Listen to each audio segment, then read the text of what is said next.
ADC নির্বাচনকে কেন্দ্র করে শনিবার ইভিএম নিয়ে ভোট কেন্দ্রে রওনা দিলেন ভোটে নিযুক্ত কর্মীরা।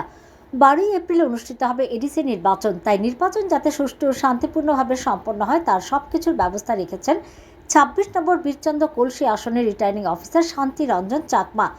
এরই মধ্যে ভোটকে কেন্দ্র করে শনিবার শান্তিরবাজার মহকুমা শাসকের কার্যালয় থেকে কঠোর নিরাপত্তার মধ্য দিয়ে ইভিএম নিয়ে নিজ নিজ গন্তব্যস্থলে রওনা হন ভোটে নিযুক্ত কর্মীরা।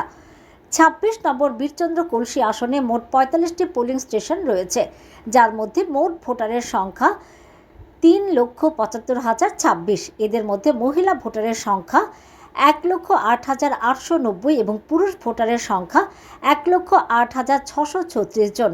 আগামীকাল সকাল 7টা থেকে শুরু হবে ভোট গ্রহণ প্রক্রিয়া। নির্বাচনকে কেন্দ্র করে জোরদার করা হয়েছে গোটা পাহাড়ের নিরাপত্তা ব্যবস্থা। বীরচন্দ্রনগর পলিসিতে আমরা আগামীকাল পোল ডে আছে। এই পোল ডে করতে গিয়ে আমাদের এখানে টোটাল 45টা পোলিং স্টেশন আছে।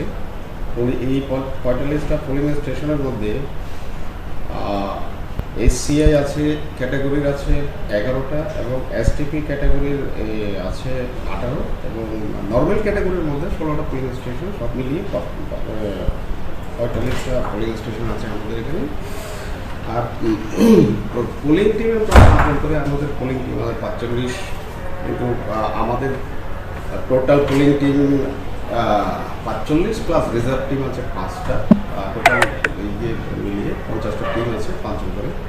আর পুলিশের ক্ষেত্রে সাফিসিয়েন্ট পুলিশ আমাদের সিকিউরিটি আছে। আর শুনেছি সেন্ট্রাল কী বলে সিএপিএফেরও টহলদারি থাকবে। আমরা ওটা করেছি এবং এখানে গতকালকে এসি আসন থেকে যারা পুরোটা সেক্টর ওয়াইজ তাদেরকে ডিউটি দেওয়া হবে। আমাদের